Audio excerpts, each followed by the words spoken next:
নমস্কার বন্ধুরা, cooking with Soma কিচেনে আজকের রেসিপিতে আপনাদের সবাইকে আন্তরিক অভিনন্দন জানাচ্ছি। আজকের এই রেসিপিটা খুব দুর্দান্ত রেসিপি হতে চলেছে। না, কাঁচকলা দেখে নাক সিট করবেন না, কাঁচকলারও নানা রকমের টেস্টি রেসিপি তৈরি করা যায়। তো আজকের রেসিপিটা আপনারা দেখুন, আমার বিশ্বাস আপনাদের পরিবারের সবার খুব ভালো লাগবে। তো এই রেসিপিটা তৈরির জন্য বাড়িতে থাকা সবার বেশি কিছু মশলা এখানে দরকার হয়। তো চলুন মশলাগুলো আমি দেখে নিই কী কী আছে। এখানে মেলন সিড আছে, ভালো করে ধুয়ে রোদে শুকিয়ে এটা ফাইন একটা পাউডার তৈরি করে নিয়েছি। সেই চালনি দিয়ে চেলে পাউডারটা এখানে এক চামচ নিয়ে নিয়েছি। 1 চামচ হলুদ সর্ষে, 1/2 চামচ রোস্টেড সাদা তিল, 1 চামচ পোস্তদানা। এই উপকরণগুলো সব নিয়ে আমি একটা বাটিতে 30 মিনিট আগে জলে ভিজিয়ে রেখেছিলাম। তার মধ্যে 2টো কাঁচা লঙ্কা নিয়ে নিয়েছি, যেগুলো লাল হয়ে গেছিলো, সেই লাল লঙ্কা 2টো নিয়ে নিয়েছি। আর 1 ইঞ্চ আদা এখানে নিয়ে নিয়েছি। এই উপকরণগুলো, ভেজানো উপকরণগুলো আমি এখন মিক্সিং জারে দিয়ে একটা ফাইন পেস্ট তৈরি করে নেব। তো মিক্সিং জারে আমি উপকরণগুলো নিয়ে নিয়েছি, ভেজা উপকরণগুলো। এবার একটা ফাইন পেস্ট আমি তৈরি করে নিয়েছি। আর এবার কড়াইতে সর্ষের তেল নিয়ে নিয়েছি। এর মধ্যে কাঁচা কলা খোসা ছাড়িয়ে ভালো করে ধুয়ে এরকম করে ডুম করে কেটে নিয়েছি। সেগুলোকে নুন আর হলুদ দিয়ে ভালো করে লাল লাল করে ভেজে তুলে রাখতে হবে। আর একই মাপের আলু এখানে কেটে নুন হলুদ দিয়ে লাল লাল করে ভেজে আমি তুলে রাখছি। দেখুন লাল লাল করে ভাজা হয়ে গেছে। এই 2টো সবজি বন্ধুরা একটু লাল করে ভাজতে হবে। ওই তেলেতেই কিছুটা বাদাম, 2 থেকে 3 চামচ বাদাম এখানে আমি নিয়ে হালকা লাল করে ভেজে নিচ্ছি। বাদামটা এখানে অপশনাল, দিলেও দিতে পারেন। তো বাদামটা আমি এখানে প্লেটে তুলে রাখছি। ওই তেলেতে এখন কিছু গোটা মশলা দেব। সেটা হচ্ছে একটা শুকনো লঙ্কা, 1/2 চামচেরও কম জিরে, 1 ইঞ্চ দারচিনি আর একটা তেজপাতা এখানে দিয়ে দিলাম। কয়েক সেকেন্ড নাড়াচাড়া করার পর যখন একটা সুন্দর অ্যারোমা বেরোবে এই মশলাগুলো থেকে, ওরই মধ্যে যে পেস্ট তৈরি করেছিলাম ওই পেস্টটা এখানে দিয়ে দেবো।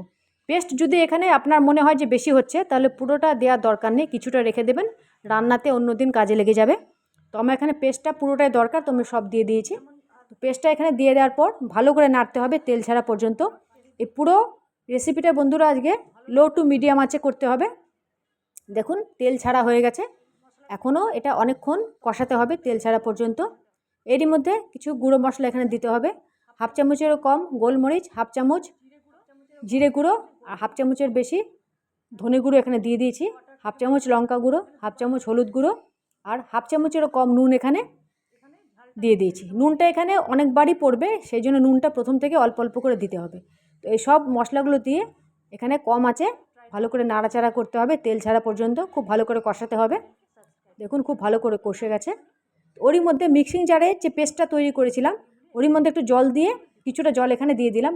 একবারে বেশি জল দিয়ে এখানে চলবে না, কারণ মশলাটাকে এখনও অনেকক্ষণ ধরে কষাতে হবে, অনেকবার কষবে। তো দেখুন খুব ভালো করে কষে যাচ্ছে, তেলও বেশ ভালোই রিলিজ হচ্ছে। তো এইভাবে কিছুক্ষণ পর পর অল্প অল্প করে জল দিয়ে এই মশলাটাকে কষাতে হবে। মশলাটা কষে যাওয়ার পর কিছুক্ষণ আমি ঢাকা দিয়ে দিয়েছিলাম। কিছুক্ষণ হয়ে গেছে, দেখুন ভালো করে তেল এখানে রিলিজ হচ্ছে মশলা থেকে। এরই মধ্যে আরও কিছুটা জল, মিক্সিং জারে যে বাকি জলটা ছিল সেই জলটাও দিয়ে দিলাম। জলটা দিয়ে দেওয়ার পর ভালো করে নাড়াচাড়া করার পর এর মধ্যে 2টো কাঁচা লঙ্কা চিড়ে দিয়ে দিয়েছি। তার মধ্যে ভাজা সবজিগুলো দিয়ে দিয়েছি, কাঁচকলা আলুটাও দিয়ে দিয়েছি। আর ভালো করে নাড়াচাড়া করতে হবে লো টু মিডিয়াম আছে। এখানে কাঁচকলাতে জল অনেক টানে, তো সেই হিসেবে জলটা আপনারা এখানে একবারে বেশি করে ইউজ করবেন না, অল্প অল্প করে জল দিয়ে দিয়ে এই সবজিটাকে কষাতে হবে। তো কিছুক্ষণ নাড়াচাড়ার পর আমি এখানে ঢাকা দিয়ে দিয়েছিলাম। দেখুন জলটা পুরো শুকিয়ে গেছে, কাঁচকলাতেও পুরো জলটা টেনে নিয়েছে। এর মধ্যে আরও কিছুটা জল আমি দেবো, বাকি মিক্সিং জারে যে জলটা ছিল সেটাও আরও ওর মধ্যে আরও জল অ্যাড করে বাকি জলটা ওখানে দিয়ে দিলাম। খুব ভালো করে নাড়াচাড়া করার পর এখানে একটু নুন লাগবে। নুন তো দিতেই হতো কারণ জল পড়েছে। এখানে 1/2 চামচেরও কম একটু নুন আছে আর 1/2 চামচের মতো এখানে মিষ্টি আছে, চিনি আছে। চিনিটা বন্ধুরা এখানে মিষ্টি, এই তরকারিটা একটু মিষ্টি মিষ্টি ভালো লাগে। আপনারা চাইলে স্কিপ করতে পারেন, কিন্তু মিষ্টি দিলে ভালো টেস্ট হবে। তো চিনি আর নুন দেওয়ার পর এখানে ভালো করে নাড়তে হবে। নাড়াচাড়া করার পর আমি এখানে কিছুক্ষণের জন্য ঢাকা দিয়ে দিচ্ছি।